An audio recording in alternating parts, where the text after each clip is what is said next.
இனிய தமிழ் நண்பர்களே வணக்கம். வாங்க நாம் இன்றைக்கி சூப்பரான ஈஸியான ஒரு ஸ்நாக்ஸ் செய்ய போகிறோம். அதுக்கு வாணலில் 2 டேபிள் ஸ்பூன் எண்ணெய் ஊற்றிக்கோங்க.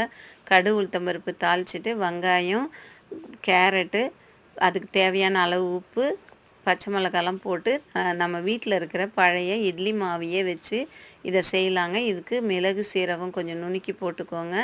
இப்போ நம்ம சட்டியை வச்சுட்டு நம்மக்கிட்ட பாதாம் இருந்தது, அதனால் பாதாமை நான் தூள் பண்ணி அதில் போட்டிருக்கேன். போட்டுட்டு அது மேலே நான் இது பணியார மாவை ஊற்றிட்டு மீதி இருக்கிற பாதாமை கட் பண்ணி துண்டு துண்டாக ஆக்கி நான் அது மேலே வைக்கிறேங்க டெக்கரேஷனுக்காக. உங்கள்கிட்ட பாதாம் இருந்தால் வைக்கலாம், இல்லைன்னா பரவாயில்ல, இது ஒரு ஆப்ஷனல் தான்.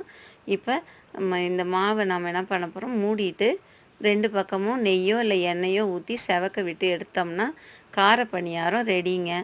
பாய். நெக்ஸ்ட் வீடியோவில் பார்க்கலாம். லைக் பண்ணுங்கள், சப்ஸ்கிரைப் பண்ணுங்கள்.